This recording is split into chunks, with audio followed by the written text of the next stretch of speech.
I'm Isela Gracian, serving as Senior Deputy for Homelessness and Housing. We just did the welcome. I'm going to go over a little bit of grounding before I invite some of my colleagues to share with you some of our draft priorities, and then we'll wrap up. So we have an hour together, and this is hopefully the beginnings of us being together. So one of the intentions behind having this session is really, we're as a team, as the newest Supervisor Mitchell, as the newest member to the Board of Supervisors, we really want to build out a community feedback loop. So we're testing this out. In future sessions, you may look, it may look and feel differently, hopefully better and improved as we get feedback on each of these sessions that we do. We also believe in creating spaces for the diversity of voices in our community. Right? We want to be able to come together and share and hear where there's agreement, but we also want to hear maybe where there's some differences and foster conversations so that we can arrive at a collective vision that we're all moving towards for the 2nd District and for the county as a whole. And third, I'm going to highlight for you that for our team, it's really important to be building community and be in community. And really share the space with you all. And again, be in conversation as we're moving forward. I do want to share with you in the chat, I dropped the link for the Jamboard, and I just want to briefly show you what that looks like. So we're going to go through a couple different areas. And what you can do here is that you can add a sticky note and type in comments, and then just click save, and it'll show up here, and you can move it out of the way or so that folks can see it. You can also do it as a text box where you can type up anything that reactions that you're hearing or any additional feedback. There is two pages per section. You'll see here on the side, you'll see some of the items that we'll go over in just a moment. And then, so as we're going through each section, you can go into here and type in some of your comments. And then there's a last slide that has just if there's anything else that we haven't covered that you can add to that. So we just encourage you, that way we're having another way to engage and to document your comments. You can also drop comments in the chat. So as it'll come to all of us as panelists, so we'll be able to see them, and throughout the presentation, we can uplift those as well into the conversation. Just want to make sure that you all have that, and remind you to use those tools to share feedback with us. At the end of the session, we'll also drop a survey link that you can add. The Jamboard will be open until tomorrow morning, and the survey until tomorrow afternoon. We'll remind you again at the end of the session. So I'm going to also go over just a little bit of a timeline for this feedback loop and for decisions that the County Board of Supervisors will be making collectively. So this is the American Rescue Plan Act dollars, right? So right now, this feedback loop is going to help us for the Team Mitchell be able to put together our proposals for the countywide that we need to turn in by this Friday.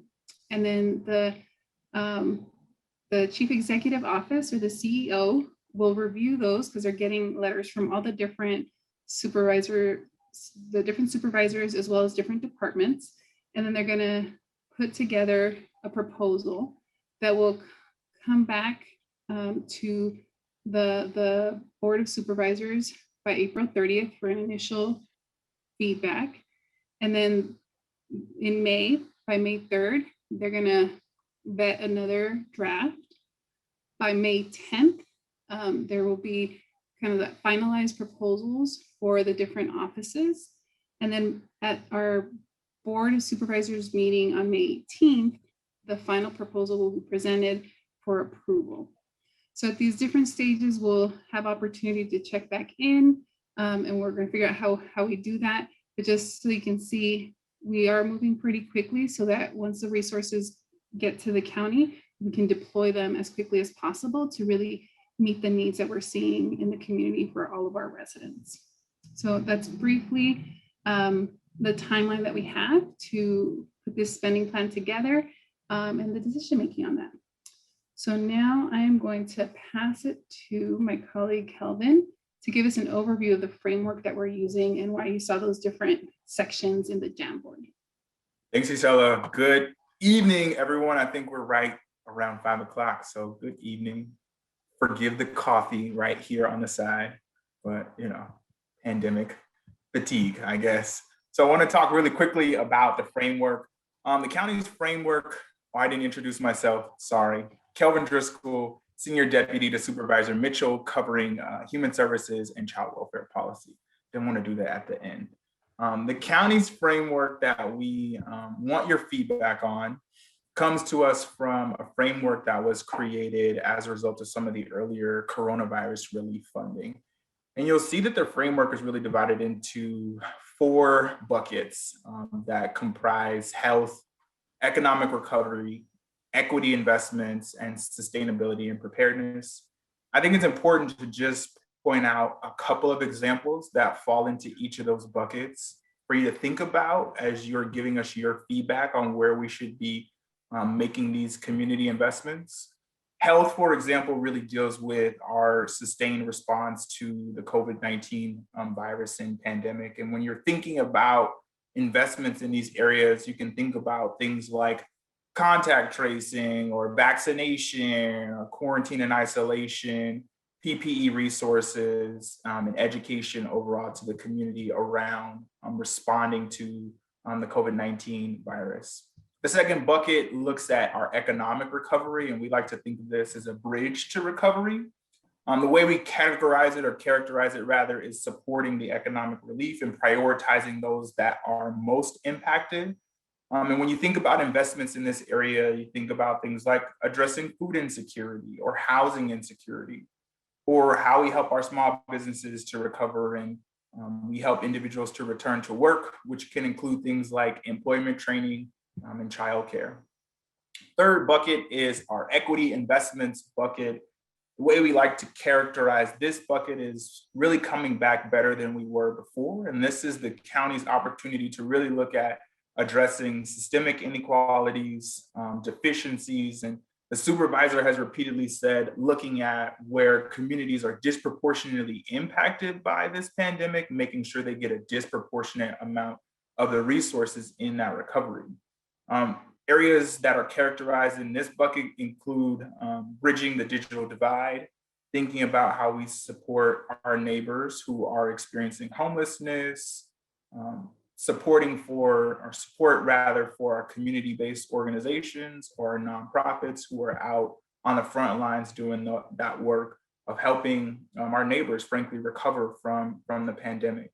And then lastly, you might have heard that there is allowances for some of these dollars to help local jurisdictions restore revenue losses as a result of the pandemic.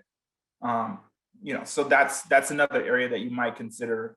My take on the group that is attending tonight is that you'll certainly be looking for us to make investments in those other 3 areas and not necessarily backfilling revenue losses for jurisdictional purposes. But our encouragement to you all is this is the county's framework. Like, this is how we've made investments with prior federal relief packages, but you need to tell us whether or not this is right. One of the things, as Frederica mentioned at the top of the meeting, is help us to identify the blind spots, right? Where have we not considered, areas for investment in the community? What should we think about? Are there parts of this framework that should be lifted up, like equity, for example? Should we be making greater investments in those areas? We really want you to think about what you see here and layer your experiences and what you see as the need in our communities for the feedback that you give us on the Jamboards. So I'm going to popcorn it over to my colleague, Yolanda, who's going to dig a little bit deeper on those health investments. Yolanda, it's all yours. All right.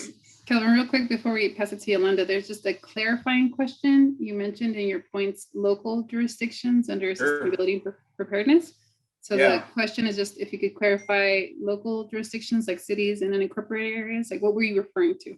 Oh, good questions. So yeah, the jurisdictions and the way that the recovery funding works, and Frederica, feel free to tell me wrong answer on here, is the county certainly gets an allocation of federal dollars. Cities will also get their own allocation of federal dollars. And when it comes to those unincorporated areas of the district specifically, we are your kind of governing jurisdiction. So the county's dollars can be a direct infusion into those unincorporated areas. That's absolutely right, Kelvin. And some of the issues that we'll be looking at when we talked about the idea of equity, you will see, for instance, I believe the city of Los Angeles, if I'm remembering the number correctly, is going to be receiving 1.3 billion. The county of Los Angeles, 1.9 billion. And so if the city dispatches to the city of Los Angeles residents that 1.3 billion, and then we are trying to do similar things, we are going to be conscientious of areas of our community that are unincorporated, that you don't get that additional layer of support because you do not have a city that received resources to be able to provide some recovery action and resources basically for your community. So those are the type of things that we want to hear from you. So thank you, Mr. Steele. That was an excellent question. Appreciate that. Now we'll pass to Yolanda. Thank you, Kelvin. Great. If we could go to the next slide. Can you hear me okay? Very good. I'm here to tease out a little bit some of the proposed buckets with regards to health. My name is Yolanda Vera, and I'm the Senior Deputy for Health and Wellness. And I think just by way of background, because I'm looking at the list of folks who are participants on the call, some of you I've met along the way, and some in my last job where I was most recently, before joining the Supervisor, the CEO over at the MLK Outpatient Center. And as my colleague Kelvin was talking about, this is a one-time infusion of funds and trying to be very strategic on how we build up the resilience of our communities with this one-time funds, given the other funds going to the other cities. And we saw the consequences when that infrastructure is weak. And certainly I can speak from what I saw over at MLK when this COVID epidemic first hit. It just clobbered our communities. We had a testing site that we were doing on the campus in partnership with CDU and the fire department, at one point doing 1,000 tests a day and 25% positive rate. And there was this panicked realization that we didn't have the infrastructure to fight this for the communities that we were serving. And there was a huge difference depending on where you lived. So that informs some of what we're talking about, and we'd love your input. So among the things we are looking at doing is how can we manage outbreaks like this more so that there's more of a stronger infrastructure for things like protective equipment, for testing, for just an infrastructure of communication. What we noticed with this COVID pandemic, and many of you have seen it, and certainly it's been written in many of the papers, is the digital divide, and you'll be hearing that a lot, is that the residents that we serve, we have a wonderful, diverse community, and they receive information in different ways. And so many of our FQHCs and others, they don't have an infrastructure that necessarily makes it easy to set appointments, and they had to build it as they were flying the plane. For our residents, they had a challenge accessing appointments on an internet-based system. And so some of this outbreak management, as well as the public health, which we'll talk about in the infrastructure later, is about building that infrastructure so that it'll make it easier for folks to access information to recover from the outbreak. The next bucket generally is public health enforcement. And by this, how can we strengthen our enforcement to keep all of our residents safe, and not just the employers, but also the employees. What we were seeing and hearing a lot of is individuals that were being asked to go to work and not necessarily in safe conditions. And so this would be an infusion of dollars that would help us, one-time funds would help us with our enforcement so that we could make sure our residents, regardless of where they live, regardless of where they work, that they're safe and that there's enforcement and responsibility in a clear way. Violence prevention, that is a large one. And of all of these four, the largest of the buckets that we're contemplating, this is a broad bucket. It includes public health approaches, mental health approaches, partnerships with our community-based organizations. We know a lot of what has worked in our community to reduce violence. We're learning a lot. We need to learn more. This would be a further investment on things like parks after dark. It could include things like enhanced investments in mentoring programs. You have to figure out how to maintain those so that we can sustain it. But those types of efforts are the things that we'd like to really infuse. We're concerned that with all this period of quarantining, there may be additional help that's needed to help residents recover from violence that may have occurred in their home, whether they're from a spouse, a partner, or whether they're a child. So we need to really do an infusion so that people can recover from the trauma and the stress that this pandemic left. And then lastly, IT infrastructure for healthcare. It's ironic that I'm giving this part because I'm the least IT savvy person on this call, but it's an infusion for platforms, it could include hard equipment for things that would build up our infrastructure. It could include as well too IT equipment for some of our partners. But again, the whole theme is to try to build out a stronger infrastructure so that we can be more resilient as we go forward, as well as have an IT infrastructure that reaches out into communities that have a harder time accessing some of this information. So that is, in an essence, I hope it gives you enough of a sense of what we're contemplating, and really looking forward to seeing your feedback and comments as we go forward. Isela, should I Yes, thank you. popcorn it over? Yolanda, before we move over, I want to give our listeners a little bit of feedback about what Yolanda was referring to. Many of you might have heard that Blue Shield had come in and was going to do, they call it a TPA, a third-party agreement, we did with the state to try to have a layer to be able to get our vaccines out. Los Angeles County has an amazing network of partners, small community clinics that have the trust of you as constituents that are in a better position to be able to distribute out our vaccines from someone where our, the folks in that community know the physicians at that clinic. And some of the initial concerns had been our clinics didn't have the infrastructure to do the reporting so that we can pull the vaccines that we needed.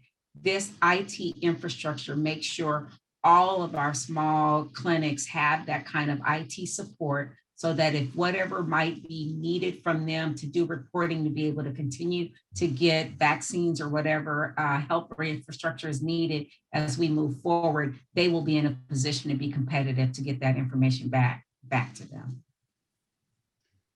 Thank you. Just pausing as a reminder that you all can add to the Jamboard here. I know some folks are in there, but you can do that live and you can be checking in on that.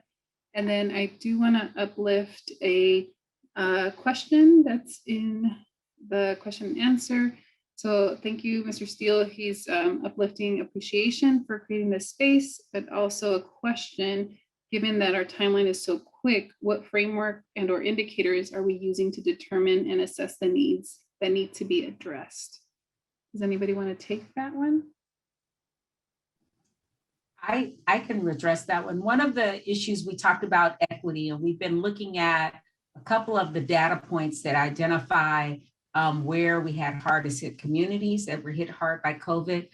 We're looking at some of the assessments that determine where poverty exists in Los Angeles County. So instead of just looking at, there are 5 districts, we'll just send it out equally. We are looking at some of those factors that we're actually, equity means. Our supervisor uses this graphic very often, where you have the 3 young children that are looking over a fence, looking at a baseball game, and the smallest one has the biggest stool to be able to look over the fence. And so that's exactly what we're trying to find, those type of factors. Some things come from the advancement projects, have done some assessment all over. And there are a few other assessments that we're looking to. Of course, the county just had an anti-racism department that started in July by way of a motion. And so we're looking at some of the work that Dr. Scorza is doing in that space as well. Thank you, Frederica. And then I'll just uplift in the comments. Somebody is sharing and uplifting for us to really also keep an eye on violence prevention within family and children court, so that we're making sure we're not leaving behind women and children in abusive situations. So thank you for sharing that. We are going to now pass it to Carolyn. Good morning, everyone. Hi. Oh, hopefully you can hear me. Can you hear me? Yes. Great. It's so nice to see all of you. And for those of you I haven't worked with yet, looking forward to working with you in this new capacity. My name is Carolyn Terosis, and I'm the Senior Deputy overseeing Workforce Development and Economic Opportunity. So it's definitely not lost on me that this equitable economic recovery is really of paramount importance. And I think, this is the opportunity, at least I feel, of my generation to really do something transformational. So I really appreciate that all of you are here to help Supervisor Mitchell's vision come to life. In terms of economic recovery, we are proposing a few different tenets under this item, and please feel free to pop questions or comments in the chat. I know that this is not as interactive, but really do want to answer any questions or hear your feedback. So on justice defense, I think we know that individuals with less means have disproportionate lack of access to the justice system. We know that a lot of our families right now are facing severe economic hardships, including eviction, potential foreclosure, any sort of immigration actions, even creditor-debtor disputes. And then also, like my colleague Yolanda mentioned, we've had a lot of domestic violence during this time when families are home. So public defenders and legal aid attorneys, we know, are completely overwhelmed with cases, and we know that they need more resources. So this funding we propose to use to expand our justice defense network and expand resources and free legal help for our communities that have been disproportionately impacted by the pandemic.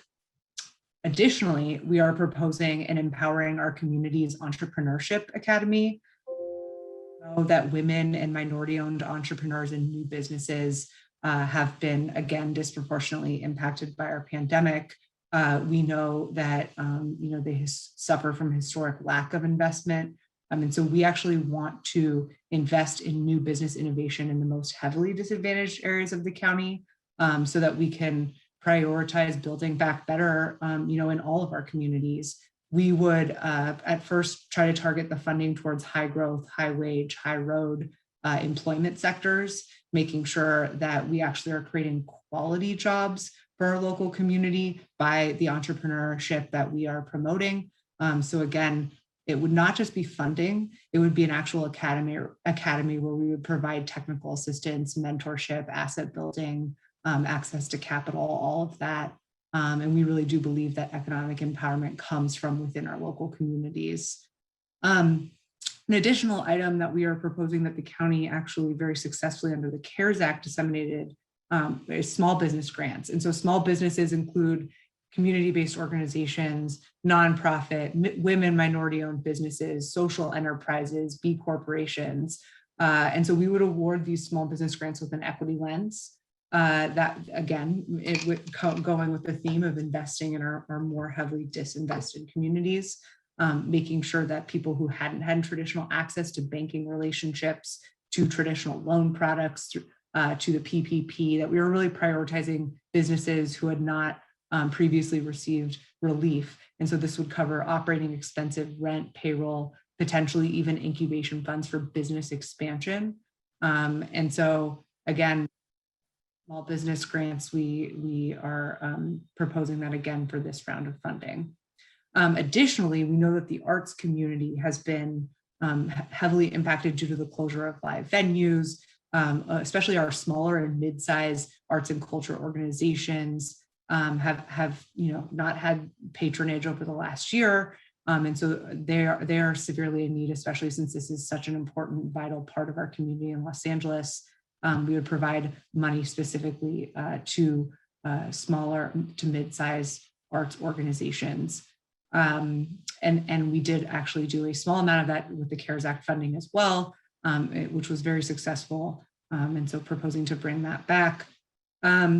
We're also proposing a Getting Los Angeles County Back to Work initiative, which would involve working with our social enterprises to rapidly reemploy our dislocated workers and actually create a jobs guarantee at the end of their rapid reemployment and retraining. We would also prioritize employing individuals in higher growth sectors and in frontline humanitarian relief tasks.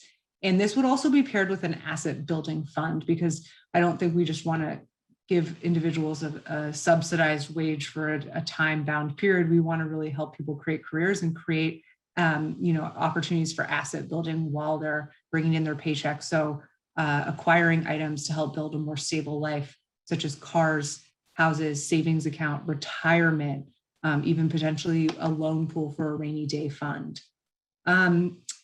Okay, almost done here. Quickly trying to get through it, but two more items under economic investment here. Short-term employer-driven high road training partnerships. So this actually is modeled after a very successful program that the state of California has put forward to actually provide career pathway opportunities with a pension, with benefits, et cetera, specifically targeting this to transition age youth. So career pathways for transition age youth, making sure that we were providing stipends while they're participating in the program, and also access to any sort of digital devices that they need.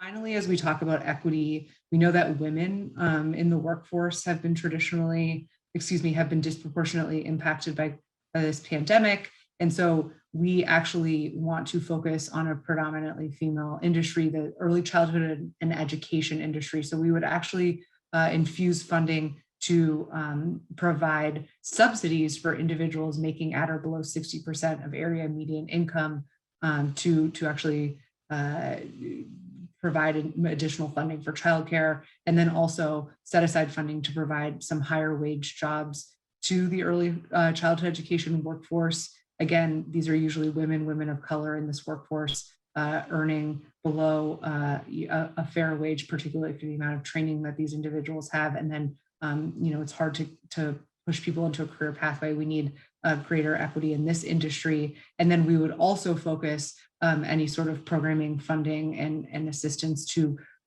providers that are actually providing tutoring to address the loss of learning and the achievement gap that we've seen over the last year, especially for people who haven't had access to broadband and 5G internet.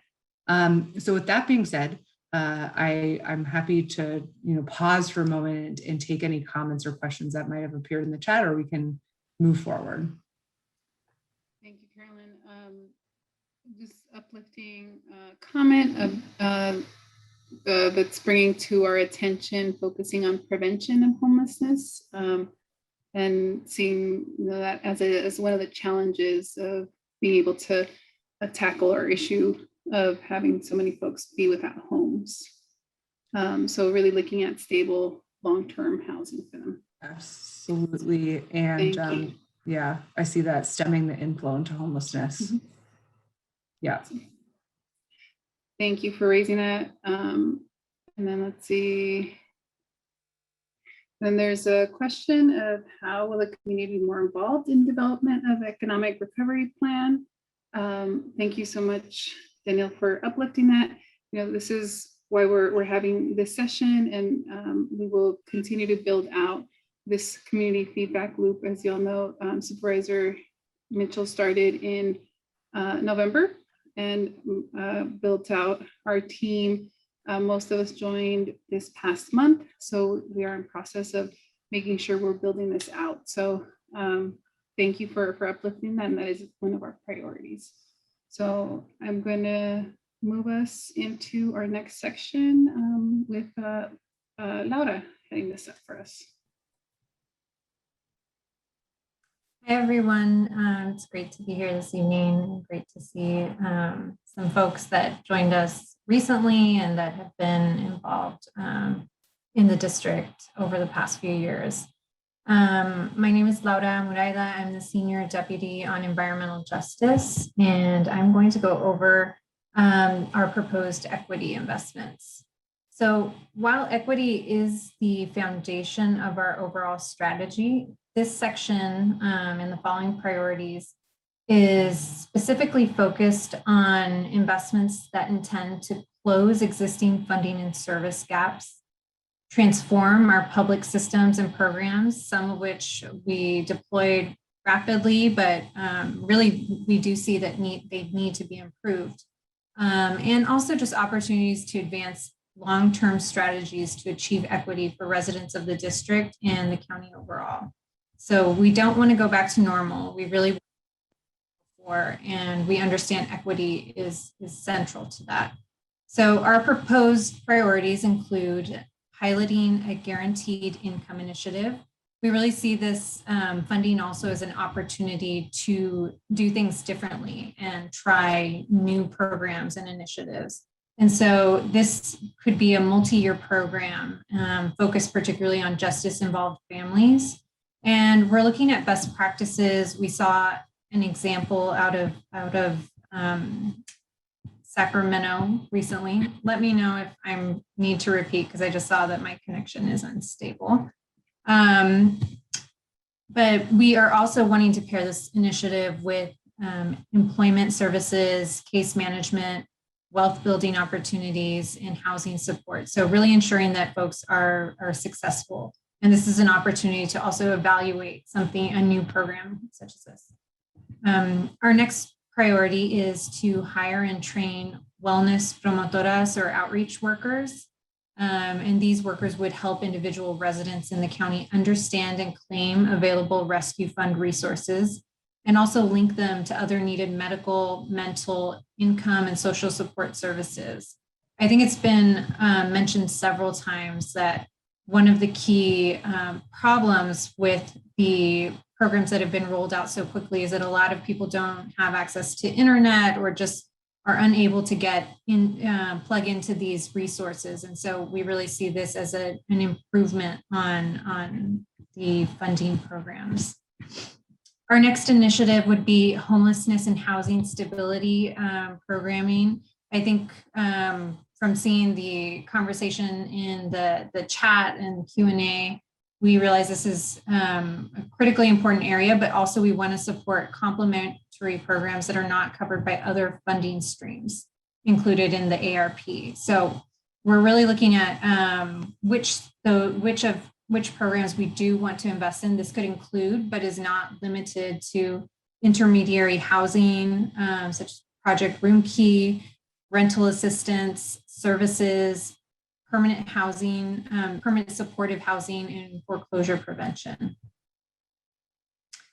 Our next proposal is for minor savings accounts. This might also be known as baby bonds, and we're really looking at targeting in specific geographic areas. This type of program would create investment accounts for infants, giving babies born to low-income families large seed grants. And the premise is that the money grows and the kids gain access to the money when they reach adulthood. And it can be used for school, a house down payment, or a startup. And so we're really looking at folks that don't have access to seed capital like this, and would have an asset that is passively appreciating over their lifetime. Next slide, please. So as part of these equity investments, we're also proposing to support 2 capital projects in the districts that we feel can be transformative. The first of which is Metro's Rail to Rail project. This is a local greenway that cuts across Slauson, connecting the Crenshaw line to the Blue Line. And there's a lot of organizations and stakeholders that have been working with the county, city, metro on this long-term project. And so we know that this project will have a long-term impact on jobs, economic development, health, mobility, and also climate resilience. So we're excited about that project. The other capital improvement project is a commercial development at Vermont and Manchester. And so ensuring that this mixed use project can be completed and really has the opportunity to create construction jobs as well as permanent jobs and have a broader economic impact in the area. Our final two proposals in this area are, again, getting at things that have already been mentioned before, bridging the digital divide. This includes expanding broadband access in service deserts by speeding up projects and the construction of infrastructure, as well as the execution of a pilot project in South LA to provide residents with, as well as workforce training opportunities that really ensure local community residents are being employed on this type of infrastructure project. Our final proposal in this area is a SNAP incentive program. And this is really improving on the SNAP program, ensuring that implementation and expansion of SNAP incentive match dollars or bonus dollars that individuals receive when they use SNAP benefits at farmers markets, neighborhood stores, or supermarkets. And we're really just seeing this continued need for food security and food justice. And so really just want to continue investing in this program. And so excited to see the comments and questions on this area. And I can turn it over to Isela to guide us through any feedback that's been shared. Yeah, let me uplift a comment on the guaranteed income. They're uplifting for us to also consider it being focused on mothers and parents overall. And then we have someone that's uplifting healthcare for all for us. Not sure how much we can use these resources for that project, but we will take that into consideration. Thank you for sharing that.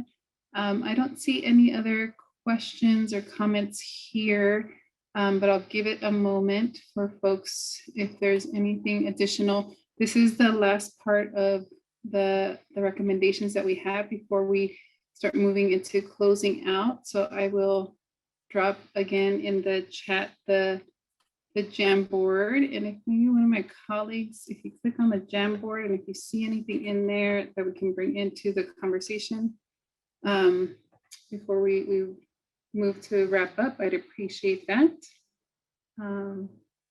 Yeah, so last call, I'm going to drop in the chat any other additional comments, any other questions. Again, the Jamboard will be open until tomorrow morning to give us some time to review the comments.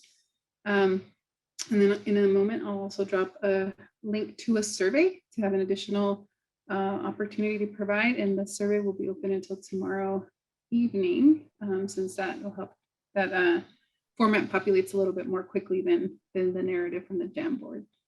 Isela, I just wanted to say there are quite a few comments in the Jamboard if you wanted us to go over them. Yeah, can you upload? Do you want me to share it on the screen, or you want to just? Sure. I mean, I was just taking a quick look at it. Really appreciate that all of you put your feedback there. I think that we see from the health section, and someone did write here, obesity issues aren't being addressed. So maybe if you could write that in the Jamboard, that would be great. So, some information about wanting, more clarity around equity with some accountability metrics, which I think is definitely a priority for us. Training available for professionals at no cost. I think that that's probably potentially retraining. And there is definitely a robust workforce system that we should be leveraging for this training. Easier access for families. I definitely think the issues around childcare, families, access to counselors, nurses in schools every day, priority. Just violent support for the violence prevention in the family and children's court. Although I know that there was some comments about some feedback on the violence prevention program as well. I'm going to just quickly pop over to economic recovery and of course continue to put your comments in. We really appreciate it. Youth-based jobs. Yeah, so definitely speaking at the targeting of our youth and vocational trade programs, early opportunities for entrepreneurial development. It also sounds like, there's some specific desires around targeting childcare providers that are part of larger nonprofit agencies, information about increasing the access to childcare assistance, absolutely.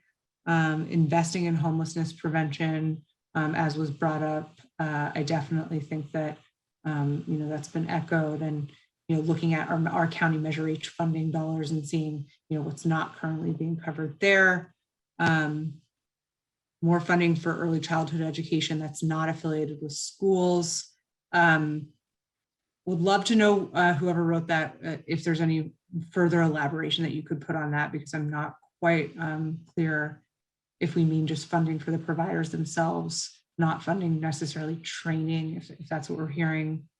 Carolyn, Yeah, can I go pause you ahead. for a little bit, just also to invite other colleagues that are on the line to jump in, so maybe Carolyn can. Hey, Stella, we're not hearing you.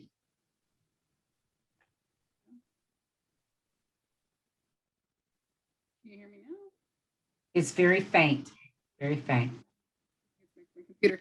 Yeah, if other colleagues can jump in on any additional comments as well, so that it's we Yeah, also- sorry Oh, for no, you're good. droning You're on. good. Just apologies. That was in. You're good. I'm gonna go to another one here, but if anybody else, you just uplift a couple just to share. I see Laura on my screen. Laura, would you highlight just a couple here? Sure, I'm seeing increased access to childcare assistance, increased reimbursements for subsidized state preschool contracts, access to higher, maybe higher road jobs, and funding to support platforms for social enterprise that have the intent of working with residents to grow wealth and independence in South LA. Again, childcare providers, youth programs, grants and funding for community based organizations. Sorry, some of them are a little small. Hold on one second. We do have a question too that I'd like us to address about funding for after school programs. We did have childcare in one of the proposals, and when we went over it, it's not just what you might traditionally think of, younger kids, but we want to also focus on childcare for the K through 5 or 6, those children that are able to still have after school care, and really providing additional funding for those providers that are having tutors and those that can assist young children that have had loss of learning over this year. So we have focused in that space as well. We also see the part about the social emotional learning for some of the programs for the youth. And one of the programs that we had at a general category about violence prevention and after school or recreation programs, that's another place, as our team talked about, really having some of the mental and emotional support available in some of those youth programs or after school. Some of them are conducting in parks and looking into that space. But if there are other things that we may have missed, please share that, share those comments for us so that we can make sure we get it in, because we don't, like I said, we don't want to have any blind spots and miss something that might be very crucial. Sorry, Laura, I just saw that note. I want to make sure we were able to address it. You're fine. I just wanted to add that on the point that I saw around funding for community-based organizations and grants, That's a point that's come up in many of our conversations. And so that's definitely going to be taken into account and seeing how we can partner with existing community-based organizations to support this economic recovery work and also some of the other goals around equity. Thank you, Laura. I'm going to ask Max Shorty if he gives me a little bit more detail in the question. It says 0 to 5 is an important issue in the Watts Willowbrook community that's been left out. And maybe someone else on our team knows what you're referring to, but I'm not sure. 0 to 5 meaning age children or, okay, all right. I believe so.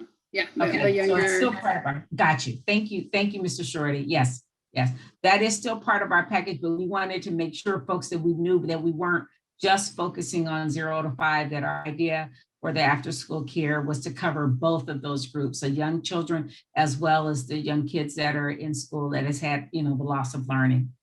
Absolutely. Thank you. Thank you. I'm going to stop sharing and then we have a couple more minutes before we wrap up. But before I do the wrap up, just want to invite any of my colleagues, if there's any kind of final thoughts based on what you're seeing in the comments or questions before we close out for today. Anything else from anybody? Right, Hey, looks I like also see questions for, I don't know if you addressed this already, but Lacia Settle had questions regarding accountability for social workers, police officers, and judges. So I'll be happy to take a look at the demand letter and I can get in contact with you. In fact, let me leave my email in the chat, but just wanted to, I saw a couple questions pop up. John, introduce yourself. I don't know if you said at the beginning. Oh, I'm sorry. I'm John Matthews. I'm Senior Justice Deputy. So all things justice. Good to see y'all. Well, I see my team, but good to know that the rest of y'all are out there. awesome. Thank you, John. And then just again, just to wrap up, thank you so much for joining us today, for sharing your thoughts and your comments. So there's a couple questions in the chat in regards to follow-up. So this is being recorded. We might put it on the YouTube so everybody can access it, but we will follow up with an email since you all registered and we have those. And we can send the link to the Jamboard as well as the survey via email. And I think the other question was around the PowerPoint, so we can share that with you all as well. So just a reminder that the Jamboard will close it out in the morning. Oh, yes, Kelvin. Just want to encourage those who are joining us tonight to also forward the link to other community members that might not be on the call tonight so that we can gather as much feedback as possible. Thank you, Kelvin, for bringing that in. Yes, you can share that with your neighbors, with your friends, with other family members. And then the survey, again, we'll leave that open until tomorrow at 9 p.m. And with that, thank you again. Thank you to my team and for everybody that presented. Oh, let me share the survey link into the chat. Sorry about that. Thank you for the reminder. And then again, we will send this via email as well. So thank you, everybody. Enjoy your evening and hopefully we'll see you all in the next time. Bye, everybody.